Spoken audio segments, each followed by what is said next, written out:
तो हेलो बच्चों, मैं आप सभी का स्वागत करता हूँ आपके यूट्यूब चैनल पे जिसका नाम है आरजी एजुकेशंस। तो मैं आपके हिस्ट्री के जो चैप्टर नंबर फर्स्ट हमने शुरू किया था, आज उसका पार्ट 2 मैं आपके लिए लेके आ गया हूँ। ठीक है, ये इस चैप्टर का पार्ट 2 है। इसका पार्ट 1 मैंने पहले ही अपलोड कर दिया है, तो जल्दी से जाकर पहले उस वीडियो को देखो, फिर आके इसे देखना, क्योंकि उसके बाद ही आपको ये वीडियो समझ में आएगी। ठीक है बच्चों, तो चलो बिना किसी देरी के जल्दी से शुरू करते हैं।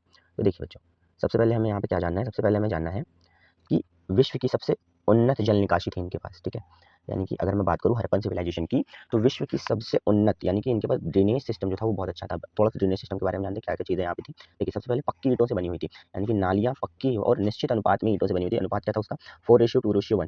ठीक है, ये आपको याद रखना है, 4:2:1 की ईंटें वहाँ पे बनी हुई थी। ठीक है, ढकी हुई नालियाँ थी, यानी कि वहाँ पे बिल्कुल भी, जैसे मान लीजिए मच्छरों के या फिर डेंगू फैलने का बिल्कुल भी वहाँ पे कोई बहुत ज़्यादा ध्यान रखा गया था साफ सफाई के लिए, है ना? कि सफाई के लिए इन्हें हटाने योग्य पत्थरों की ईंटों से ये ढके हुए थे, यानी कि बाद में सफाई करनी हो तो उन्हें हटा के सही भी कर सकते हैं, ऐसा नहीं पूरी तरह से उन्हें बंद कर दिया गया हो। ठीक है, हौदियाँ हौदियाँ यानी कि मैनहोल्स। देखो, कचरा पूरा का पूरा कचरा जब आता है तो क्या होता है, पानी तो निकल जाता है, यानी कि वाटर सप्लाई तो ठीक है, वाटर तो निकल गया, लेकिन बहुत सारे कचरे आते हैं उसके साथ और वो कहीं ना कहीं फंस जाते हैं। तो कचरा जमा होने के लिए बीच बीच में हौदियाँ यानी कि सेस्पेट्स भी बनाई गई थी। ठीक है, अनोखी बात ये थी बेटा कि घर का जो गंदा पानी है वो पहले सड़क की छोटी नालियों में जाता था और उनसे जुड़कर पूरा एक मुख्य नाली में चला जाता था। यानी कि आज के ज़माने में जैसे हम एक एडवांस थिंग्स बनाते हैं, जैसे आप मानो अगर मैं बात करूँ तो हर तरफ से छोटी छोटी छोटी छोटी छोटी छोटी नालियाँ आके एक बड़ी नाले टाइप संरचना में मिलती थी और फिर उससे डायरेक्ट वो शहर के बाहर की तरफ निकल जाया करती थी।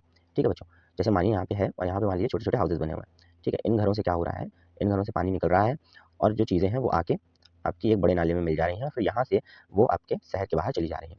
ठीक है बच्चों, चलो बिना किसी दूरी के आगे बढ़ते हैं। तो देखिए बच्चों, आगे क्या है? आगे है कि निर्वाह के तरीके क्या थे यहाँ पे, यानी कि यहाँ पे लोग अपना जीवन यापन करते कैसे थे या फिर यहाँ पे कमाई कैसे होती थी। तो देखो, यहाँ मेन कमाई बेटा कृषि थी। ठीक है, कृषि थी। क्या होता था बेटा? गेहूं, जौ, दाल, सफेद चना और तिल।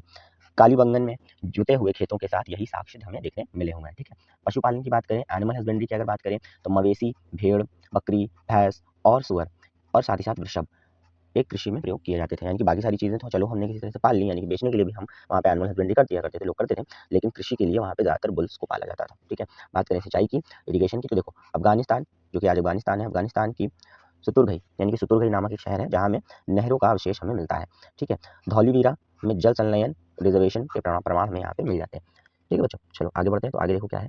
आगे है कि शिल्प उत्पादन क्या होता है, यानी क्राफ्ट्स ऑफ चनुदड़ों क्या है? यहाँ पे समझिएगा, देखिए बेटा, चनुदड़ों क्या है?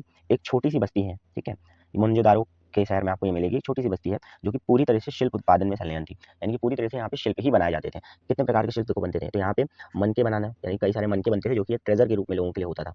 ठीक है, शंख की कटाई होती थी यहाँ पे। पहले जमाने में बहुत अलग अलग प्रकार के लोगों के पास शंख हुआ करते जिनसे वो अलग अलग प्रकार के साउंड्स भी प्रोड्यूस कर पा रहे थे। ठीक है, धातु कर्म होता था, यानी कि जितने भी यहाँ पे हथियार हथियार बनते थे वो भी यहीं बनाए जाते थे। और साथ ही साथ मोहर, मोहर तो जरूर ही बनाई जाती थी, क्योंकि पहले जमाने में बेटा अथॉरिटी के लिए मोहर का यूज जरूर होता था। ठीक है, आगे बढ़ते हैं। देखिए आगे क्या है? तो आगे है कि मन के बनाने की जटिल प्रक्रिया यहाँ पे क्या थी, इस चीज़ को समझना। देखो, सबसे पहले कच्चा माल कहीं ना कहीं से हम एक रॉ मटेरियल हम लाते थे। ठीक है, पीले कच्चे माल जिसको करलाइनिया कहते हैं, को प्राप्त करना होता था सबसे पहले, उसके बाद उसे पकाते थे। पकाने के बाद क्या होता था बेटा, ये जो येलोइश कलर से, ये जो पीला कलर का जो धातु है, ये लाल कलर में हमारे मिल जाता है, यानी लाल कलर का बन जाता है। पकाकर उसका सुंदर लाल रंग प्राप्त किया जाता है। तराशने की बात करें, जब वो पक जाता है तो धातुओं के हथियारों से क्या किया जाता है, उनको छोटे छोटे छोटे टुकड़ों से काट के उनको एक अच्छा एक शिल्प का रूप दिया जाता था। ठीक है, एक आकार देना होता था। उसके बाद बेटा उसमें एक छोटा सा होल किया जाता था और उनको पॉलिश किया जाता था, ताकि लोग उनको किसी धागे के साथ अपने साथ रख सकें। ठीक है बच्चों, तो इस प्रकार से क्या होता था, यहाँ पे मनकों का निर्माण होता था, जो कि एक अथॉरिटी के रूप में लोगों को दिखाया जाता था। ठीक है बच्चों, आगे बढ़ते हैं। देखिए आगे क्या है?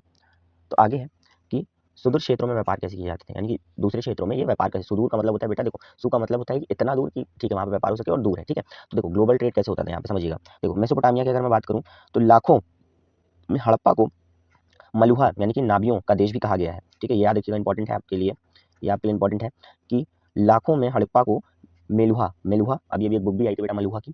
ठीक है, तो नाबियों का देश कहा जाता था। यहाँ से लार्ज वर्द मणि यानी कि लेपिस लेजियम और कार्लिनियन का व्यापार किया जाता था। ठीक है, यहाँ पे क्या होता था, कार्लिनियन का व्यापार किया था। अभी मैंने आपको एक येलो पदार्थ के बारे में बताया, अगर आपको याद हो तो, इसको हम पका से वापस हट करते उसी को कार्लिनियन कहते हैं। ठीक है, ओमान की बात करें, ओमान में क्या जाता था, तो यहाँ पे समझिएगा, ओमान से तांबा कॉपर, सुबुत ओमान तांबे और हड़प्पई वस्तुएं दोनों में निकल निकल के अंश मिले हैं।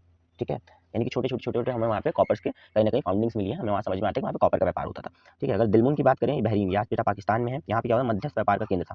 मध्यस्थ व्यापार का मतलब होता है बेटा कि सेंटर ऑफ ट्रेड था, यानी कि जितने भी लोग कहीं से भी ट्रेड करने आते थे वो यहाँ जरूर बहरीन में जरूर आते थे। ठीक है बच्चों, आगे बढ़ते हैं। आगे देखिए क्या है? तो आगे है कि मोहर और मुद्रांकन, यानी कि सील्स और सीलिंग्स क्या होते हैं। देखो, सबसे पहले एक चीज़ यहाँ पे याद रखना इंपॉर्टेंट लाइन, कि व्यापारिक सुरक्षा की यहाँ पे गारंटी होती थी। यानी कि अगर यहाँ पे मैं सिक्योरिटी की बात करूँ तो बहुत ज़्यादा सिक्योरिटी होती थी। ठीक है, सामान में भरे थैले और मुंह की रस्सी से बांधकर उसी गली में मिट्टी लगाई दी जाती थी। यानी कि समझिए आप पहले यहाँ पे क्या है बेटा, एक यहाँ पे बैग हुआ करता था जिसमें रस्सी बांधी जाती थी और उसमें फिर क्या होता था कि मिट्टी का एक घोल लगाया जाता था, ठीक है? एक घोल लगाया जाता था, उसके ऊपर एक सील बाँध दी जाती थी और इस सील से क्या होता था वो रस्सी पैक हो जाती थी। अब आपको अगर ये रस्सी खोलनी है तो आपको ये सील तोड़नी पड़ेगी। तो अगर आप इस सील को तोड़ोगे तो माना जाएगा कि इसको ओपन किया जा चुका है, ठीक है? तो आप सोच सकते हो कि कितनी अच्छी तरीके से एक लॉक की तरह यूज़ किया जाता था, ठीक है? उस पर मोहर सील दबाई जाती थी जिससे मिट्टी पर मोर का छापा आ जाता था। यानी कि उनका जो अवशेष था, यानी कि उनके गॉड का जो रिप्रेजेंटेटिव वो मानते थे उस समय पे, वहाँ पे एक गॉड का रिप्रेजेंटेटिव माना जाता है जिसे हम एक सिंह का हिरन कहते थे, ठीक है? तो वो उनके लिए गॉड का रिप्रेजेंटेटिव था। यदि छापा सुरक्षित है तो अर्थ है कि सामान को हाथ छेड़छाड़ नहीं की गई है, ठीक है? अगर ये सील हमेशा बरकरार रहती थी, माना जाता था कि सामान के साथ बिल्कुल भी छेड़छाड़ नहीं करी गई है और अगर बिल्कुल हल्की भी टूट जाती थी या समथिंग ऐसा कुछ भी हो जाता था तो हम ये मानते थे कि उस सामान के साथ छेड़छाड़ हुई है और उस सामान की कीमत घट जाएगी। ठीक है बच्चों? तो आज के लिए सिर्फ इतना ही। आप लोग जल्दी से इन सभी चीज़ों का स्क्रीनशॉट लेना चाहें तो स्क्रीनशॉट ले सकते हैं। ठीक है? आई होप आपको ये वीडियो पसंद आई होगी। अगर आपको ये वीडियो पसंद आई तो जल्दी-जल्दी सभी लोगों को शेयर कर दो, चैनल को लाइक और सब्सक्राइब कर दो ताकि मुझे भी मोटिवेशन मिले और मैं आपके लिए और अच्छी-अच्छी वीडियोज़ लेके आऊँ। ठीक है बच्चों? चलो फिर मिलते हैं।